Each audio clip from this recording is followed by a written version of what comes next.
I am a straight man, and I have always been attracted to women. But ever since I was a little boy, there was something about me that many people simply couldn't understand. While most boys around me wanted toy cars, footballs, or action figures, I was fascinated by things they called girly. I loved embroidery. I enjoyed making bracelets from tiny colorful beads. I could spend hours choosing different patterns, mixing colors, and creating something beautiful with my own hands. What fascinated me even more was women's clothing. I never wanted to wear dresses myself. Instead, I admired how they were made. Every stitch, every fold of fabric, every little decoration seemed like a piece of art. Whenever my mother took me shopping, I spent far more time looking at elegant dresses than at the men's section. My name is Toivo, and although I didn't know it back then, those quiet childhood moments would shape my entire career. Not everyone saw them that way. School was difficult. Children notice when someone is different, and many of them don't know how to react with kindness. Some boys laughed because I spent recess talking to girls instead of playing football.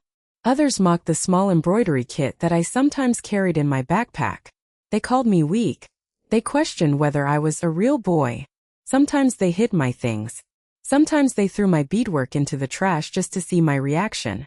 At first I tried to explain myself. Later I stopped trying.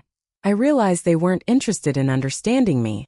They only wanted someone to laugh at. Fortunately, I wasn't alone. My family never asked me to change. My parents noticed that whenever I held a needle and thread, I became completely focused. Hours passed without me realizing it. My mother often brought home leftover pieces of fabric from local stores because she knew I would find a way to turn them into something beautiful. My father wasn't interested in fashion, but he admired dedication. One evening, after hearing that some classmates had bullied me again, he sat beside me and said something I have never forgotten. People laugh at things they don't understand. Don't waste your life trying to convince everyone. Spend that time becoming so good that one day your work speaks louder than they ever could. Those words stayed with me. My closest friends were girls. They never thought my hobbies were strange. Instead, they asked me to repair their backpacks, decorate their notebooks, or help them customize old clothes. One day a friend brought me a simple denim jacket.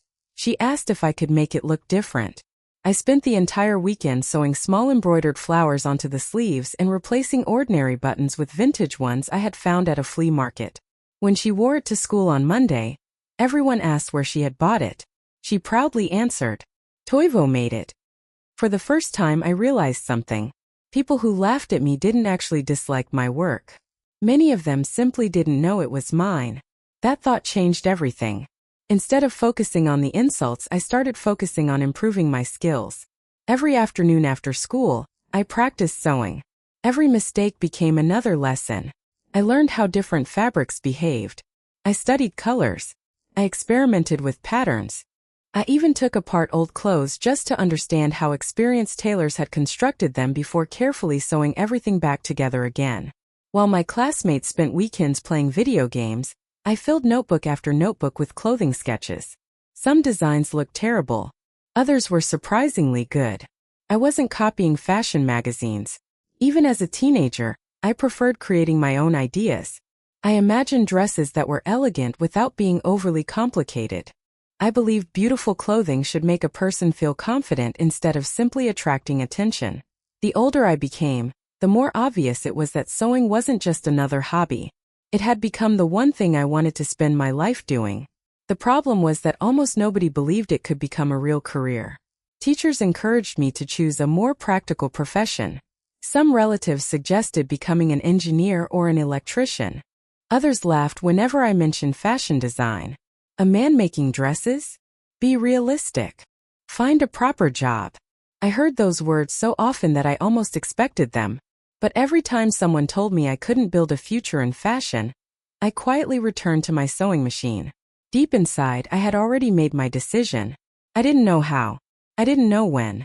But one day, I wanted people to wear clothes that existed only because I had imagined them first. And that dream was much stronger than the opinions of people who had never believed in me. After finishing school, I had to make my first real decision. For years, people had told me that sewing could never become a serious career. Some suggested I should study engineering. Others insisted I should learn a trade that was more suitable for a man. Even relatives who meant well worried that I would struggle to make a living. Only my family encouraged me to follow my heart. My parents never promised that it would be easy. They simply reminded me that spending your life doing something you hate is much harder than working for a dream you truly believe in. So instead of abandoning fashion, I enrolled in a fashion and garment design program. For the first time in my life, I was surrounded by people who actually cared about fabrics, patterns, textures, and craftsmanship. It felt like I had finally found my place. Of course, not everything was perfect. Even there, I sometimes noticed surprised expressions when classmates realized I wanted to specialize in women's clothing. One instructor even asked me during my first semester, "Why women's fashion? There are easier fields for a man." I smiled politely, "Because it's what I've loved since I was a child." That answer never changed. During college, I spent far more time in the sewing studio than in my own apartment. While others left after classes, I stayed until late at night experimenting with different cuts, silhouettes, and embroidery techniques. I wasn't interested in creating dresses that looked expensive. I wanted to create dresses that made women feel beautiful. That became my philosophy. Every project taught me something new. Some designs failed completely. A sleeve didn't fit. A skirt lost its shape. Sometimes an entire week of work ended in disappointment. But every mistake improved my skills. I never considered failure a reason to quit. It was simply another lesson hidden inside the fabric. To support myself, I worked part-time in a small tailoring shop. Most of the work wasn't glamorous. I shortened trousers, replaced broken zippers, repaired jackets, adjusted sleeves, hemmed dresses, day after day. At first I wondered whether I was wasting my creativity. Later I realized those simple alterations were making me faster, more precise, and more patient. Every garment taught me something about construction. Every customer taught me something about people. One afternoon an elderly woman walked into the shop carrying a carefully folded wedding dress. It belonged to her daughter. She asked if I could repair several damaged seams. When I finished, she quietly said, "You didn't just fix the dress. You respected it." That sentence stayed with me. Respect. That was exactly how I wanted people to describe my work. Not trendy. Not expensive. Respected. After graduating, I faced another difficult reality. Finding a job as a male designer specializing in women's fashion wasn't easy. Several companies rejected my applications before even inviting me to an interview. Some never explained why. Others politely said they were looking for someone with a different profile. One employer looked through my portfolio for less than a minute before saying, "I think our customers would feel more comfortable with a female designer." I thanked him for his time and left. Walking home that evening, I felt the same loneliness I had experienced years earlier in school. People still judged me before seeing my work. The difference was that I no longer doubted myself. Eventually, a small bridal atelier gave me a chance. The owner wasn't interested in stereotypes. She cared only about quality. "You have good hands," she told me after examining one of my sample dresses. "Let's see what you can do." Those words changed everything. For several years I worked there almost every day. I arrived before everyone else. I was usually the last to leave. Some weeks I barely had a day off.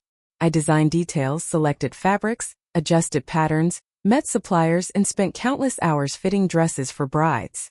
That experience taught me something no classroom ever could. Designing a dress wasn't only about creativity. It was also about responsibility.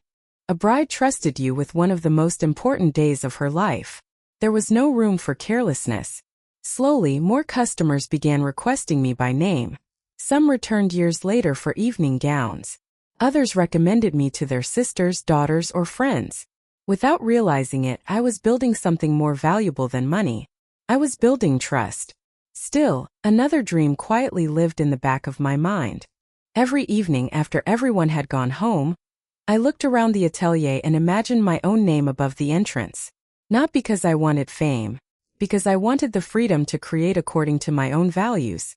I wanted a workplace where craftsmanship mattered more than speed, where every employee felt respected, where young designers were encouraged instead of criticized, where customers never felt rushed. For years, that dream remained nothing more than a sketch inside one of my notebooks. But with every paycheck, I saved a little money. With every satisfied customer, my confidence grew.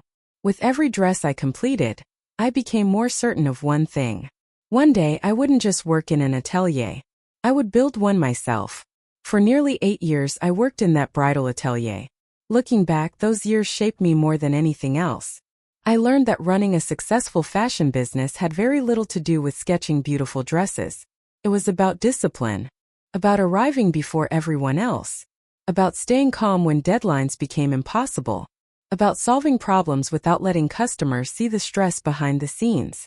Most importantly, it was about trust. A bride wasn't simply buying a dress. She was trusting us with one of the happiest memories of her life. I never forgot that. Whenever someone came in for a fitting, I listened more than I spoke. Some women had dreamed about their wedding dress since childhood. Others had no idea what they wanted. Some were excited. Others were nervous because they didn't feel confident about their bodies.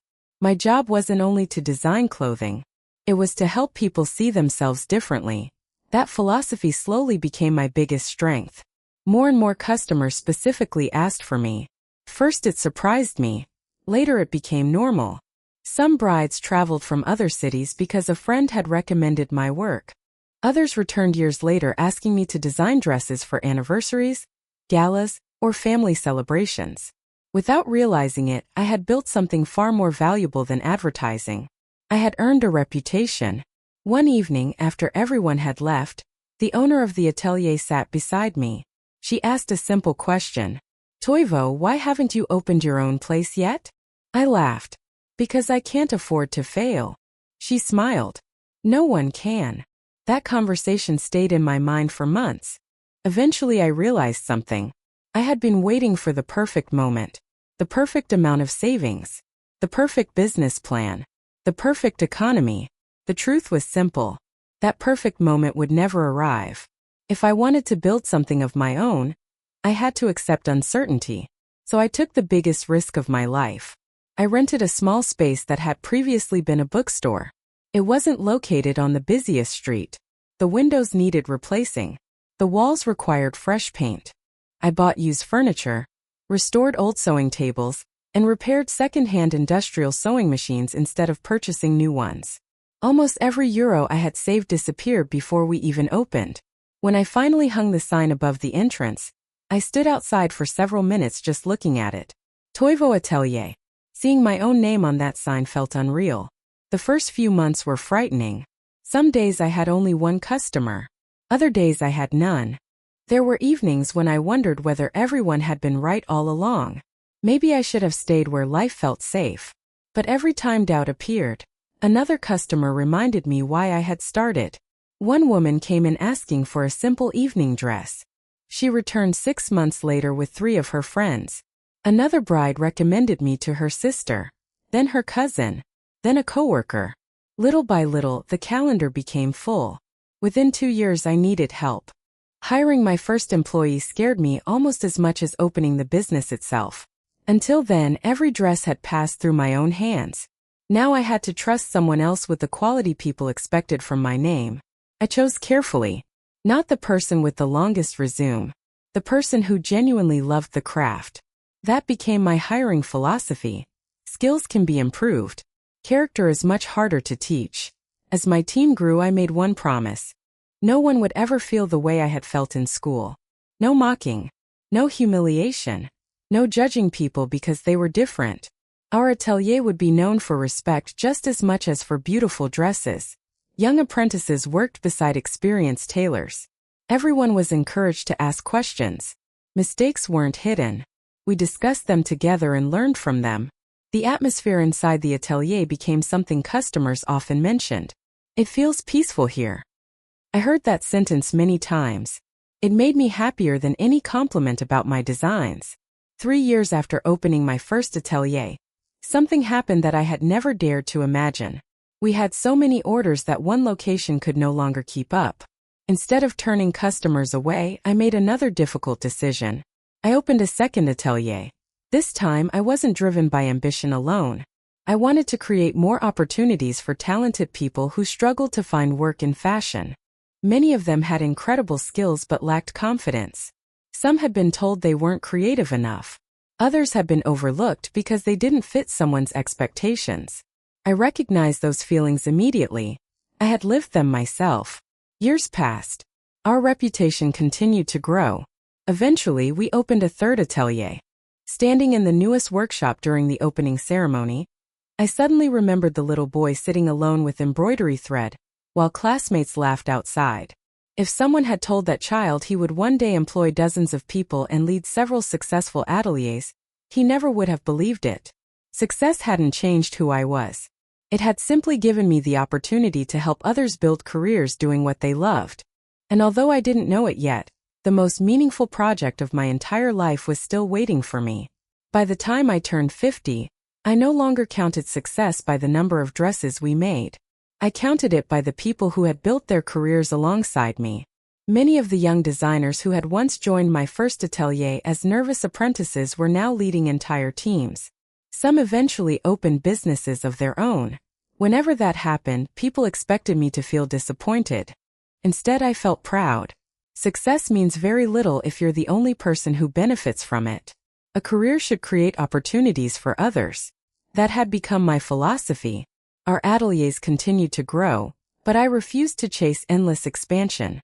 People often asked why I didn't open locations in every major city. The answer was simple. I never wanted the business to become so large that we lost what made it special. Every customer deserved to feel heard. Every dress deserved time. Every employee deserved respect. If growth threatened those values, it wasn't worth pursuing. As the years passed, fashion trends changed over and over again. Minimalism became popular. Then dramatic silhouettes returned. Colors changed. Fabrics changed. Social media completely transformed the industry. Many businesses focused on producing more dresses in less time. I chose a different path. We focused on craftsmanship, on quality instead of quantity. Some people said it was old-fashioned. Our customers disagreed. Many families returned generation after generation. I designed a mother's wedding dress. Years later, I designed her daughter's graduation gown. Later, I created outfits for birthdays, anniversaries, and eventually weddings again. Watching those families grow became one of the greatest privileges of my career. One afternoon, my own daughter walked into my office. She wasn't carrying fabric samples. She wasn't asking for business advice. She simply sat down across from me with a quiet smile. "Dad." She paused for a moment. "I'm getting married." For a few seconds, I couldn't say anything. Felt impossible. In my mind, she was still the little girl who used to fall asleep under my work table while I finished late-night orders. Now she was planning her own wedding. A few days later, she came back with another question. One that completely caught me off guard. "I've been thinking about my dress." She smiled. "I don't want anyone else to design it." I looked at her, unsure I had heard correctly. "I want you to make my wedding dress." Out of all the awards, interviews, magazine articles, and business achievements throughout my career, nothing had ever meant more than those words. I had designed hundreds of bridal gowns. Some had appeared in magazines. Some had been worn at luxurious weddings. Some had taken months to complete. But this dress was different. This wasn't another client. This was my daughter. I approached the project differently than any before. We didn't rush. There were no deadlines except the wedding itself. We spent evenings talking about fabrics, looking through sketches, choosing lace, changing details. Sometimes we worked for hours without making a single decision, and that was perfectly fine. Every conversation became another memory. Every fitting reminded me how quickly time had passed. As I carefully embroidered the final details by hand, memories from my childhood came flooding back. I remembered the little boy who loved embroidery, the classmates who laughed, the teachers who suggested I find a real profession, the relatives who believed sewing could never become a career. If I had listened to them, this moment would never have existed. On the morning of the wedding, I stood quietly as my daughter put on the dress for the final time. She turned toward the mirror. Neither of us spoke. There was nothing to say. She smiled. Then she hugged me. I couldn't imagine wearing anything else. That single sentence meant more than every compliment I had ever received. As she walked down the aisle, I wasn't thinking about the hundreds of hours spent designing the dress. I wasn't thinking about the business, or the awards, or the ateliers. I was thinking about the journey. A boy who had once been bullied for loving embroidery had built a career doing exactly what people said he never should. He had opened several successful ateliers. He had helped talented people build careers of their own. And in the end, he had the privilege of creating the most meaningful dress of his life. Not for a celebrity, not for a fashion show, but for his own daughter. Looking back now, I don't believe success comes from proving people wrong. If that had been my motivation, I would have given up years ago. Real success comes from staying true to yourself long enough for your work to speak louder than other people's opinions. People often ask me what advice I would give to someone whose dream doesn't fit society's expectations. My answer is always the same. Don't choose a career because it makes other people comfortable. Choose one that gives you a reason to wake up every morning excited to become better. You will always meet people who doubt you. Some will laugh. Some will criticize. Some will tell you your dream is unrealistic. Let them. Their opinion doesn't build your future. Your work does. And every time I see my daughter's wedding photo hanging on the wall of my office, I smile. Not because I see a beautiful dress, but because I see the entire story behind it. A lifetime of patience. A lifetime of hard work. And a little boy who never stopped believing that a needle, a thread, and a dream could become a career.